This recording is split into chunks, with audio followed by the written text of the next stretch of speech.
Good morning to you. Bertha here.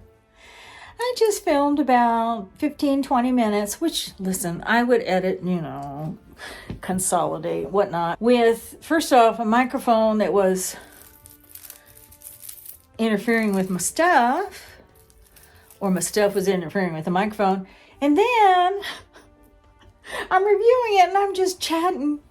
Like, the lips are moving and there's no sound. My battery ran out.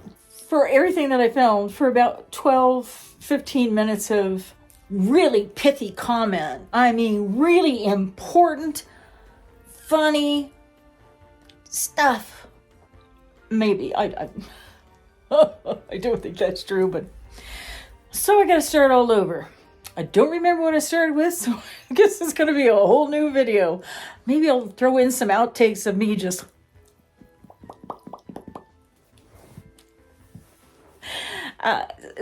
there. Okay, just check it with the ring light. Yeah, I gotta fix up my lighting situation. I gotta get one of those screeny guys. I'll have to do the Google machine and figure out what the other YouTubers are doing for the light. Because no, we can't have that. I guess I gotta turn this way, huh? That's just not working. It was a gift from somebody, and I'm sure it has its place, but I think there needs to be something else, a diffuser. I don't know. Talking out my... Let's talk about Barry Manilow. I love Barry Manilow. There's one song I've been singing over and over in my head. Sweet Melissa, Angel of My Lifetime. Answer to all answers. I can find... Listen, if I get some of the words... I'm one of those people that will sing a song for years with the wrong words until I see the lyrics. I'm like, what? I first saw Barry Manilow in 1975. I was a young 20-something. My father and I, my brother and his wife, had gone to Las Vegas. My father loved to go there. We'd been going to Las Vegas since I was a child. This is one of the few times I was actually an adult. One of the first times, I should say. And I could play the slots. And I played the slots, the nickel slots, because we're supposed to play nickel slots. Who do I gotta tell? I don't even, with this... What's wrong with a nickel slot? There I was playing those nickel slots, and those little coins are chink, chink, chinking. And okay, that one, they were kind of made your hands black. But I won $90. Oh, back in the 70s. Barry Manilow was in town. Yes, $90. That's 3 tickets to see Barry Manilow. My brother, my sister-in-law, and me. My dad wasn't interested. He just would prefer to sit and play Keno. Yes, Barry Manilow. In about 2008 or so, 2010, years later, I was living in Seattle and he was coming to town. He wasn't playing one of the big venues, but he was playing the Paramount Theater. And I wanted my daughter and her husband to see him because it's Barry Manilow. And I took my then significant other, guy, and my daughter and her husband to see him. I'm sure the tickets were much more than $30. Check this little ring lights out. Back to Barry Manilow. His performance was just the same as it was in 75. But one thing he said to the audience, he said, I appreciate you coming. He goes, I know it's not easy being a Barry Manilow fan. And I know what you guys go through. And I was crushed. I was crushed. Not that he would say anything like that to me, but that he was fully aware that he is often made fun of, that he's a standing joke. Sorry, people just don't get it. That guy is great. I recently watched Daisy Jones and the Six, and you're saying to yourself, what has that got to do with Barry Manilow? Well, they take time out of that good show to make fun of Barry Manilow. Again, something about... He didn't write his own songs. He didn't even write... Okay, I'm not saying this is true because I haven't researched it. He didn't write... I write the songs. And I'm not saying that that's true. Again, I should research that. But we do know, anybody that follows him, that he used to write jingles quite a bit before he started singing for himself. And he has written a lot of music. So whatever. with that. I think he's a great performer. Well, I was recently back in Washington visiting my grandchildren, and I got two little twinsy boys, and they're young, not quite 10, and one of them likes to sing, kind of that irritating kind of singing that everybody's like, stop singing, stop it, stop it, stop it. So I had Barry Manilow downloaded to my phone on the long trip up there, and when you get into the non-internet sections where it's dead zones, you gotta have some music, and I find him very invigorating. So many of his songs are anthems. Okay, Copacabana, and I can't with that, but that's okay because I love everything else. I was playing because it was raining that day. I made it through the rain, and I was playing it for my grandson because he wanted a song to sing to from like a video game. I'm like, I don't have any of that.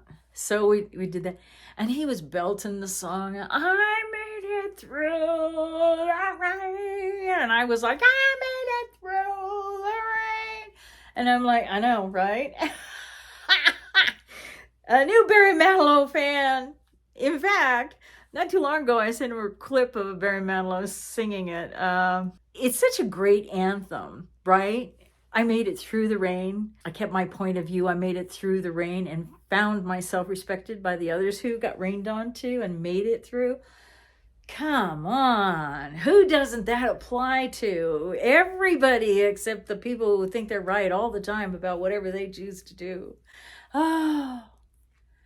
And it's a great anthem for Barry Manilow and his life. And maybe it's going to be a great anthem for my grandson. That ring light, that must be driving you crazy. You should have heard the last video where I had the microphone on and it was muffled and I was too loud. And yeah, I got to work that situation out. Oh, you know that. Ooh, I got me an Elvis situation going here also. I'm also an Elvis singing fan, as in his voice. Have you been watching the Elvis movies lately? I love the one with Austin Butler.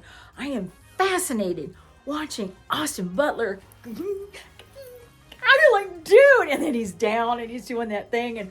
And while, you know, at the time, of course, I'm of the age where it was like Elvis with in the suits, the leisure suits. It's like, oh gosh, what happened to the guy? But when Austin Butler's doing it, I'm like, whoa, that is some sexy stuff there. And, oh, okay. Let me calm down. I'll just sip my coffee. Secondhand store stuff for you guys, huh? Thrift shopping? What are you thinking?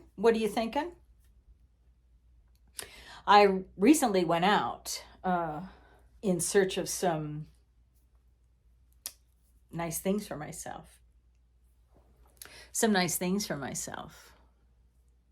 If I come at you like this, you'll think I'm like a bot. And I was in a thrift store and I was loading up my goodies at $2 a piece, say. $2 a piece. And a man calls out across kind of the counter, hey, that's some nice bling. And I said, like, bling? And he's like, yeah, bling. And more importantly, the young woman that worked there, like 30s, early 30s, goes, that's a really pretty ring. And I was like, oh, awesome. Here's my takeaway and my point. You want a man, go get you some bling. Mm-hmm. You see, a man is in a secondhand store, and he's like, I love your bling. And then you have the bling. And then if he loves bling and you're wearing the bling, you see what I'm saying? And maybe you guys, if you want a guy, because, see my hand there? You know, at our age, ladies, not only do we have our own doctor's appointments, but we got to keep track of his doctor's appointments. Or he's got to go to the urologist because, you know, and he's got to go to the heart doctor, and he's got to go to the ortho guy, and he's got to go to the hearing doctor. And that's a lot of appointments that we got to be taking him to. So for better or for worse, girlies, I don't know. We're at that worst stage, aren't we? Anyway, bling equals guys. If you believe that. If you want one. I've been working on decorating my studio.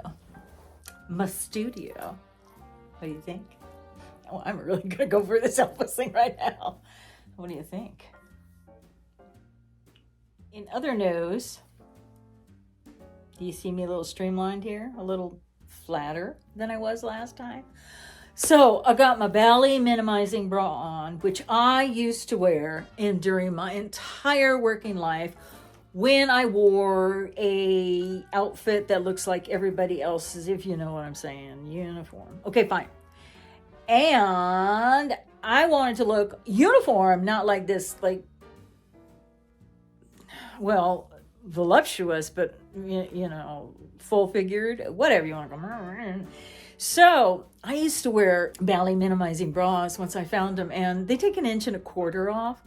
Oh, but they got an underwire.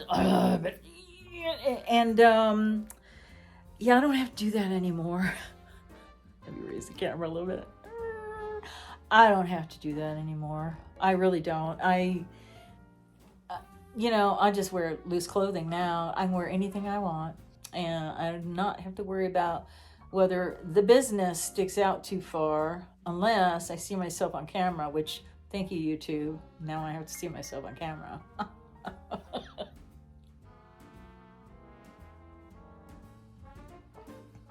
Oh, you're back. All right, ladies, I got to run off to the drugstore and get all kinds of shots for whatever. I'm overdue getting shots for every virus and snoopy thing around. I'm a shot person. I've been getting vaccines since I was a child. Traveling overseas, you just couldn't do it, and it's not a problem for me. I do it. And I'm off to do that. Don't forget to wear your absorbent materials, your pounds. I don't care. 4, 5, 6. You want to go 7 and 8? That's up to you. I'm not going to judge you. No, sir. Because we all got, wear your pads, girls. I'll see you soon. Have a nice day.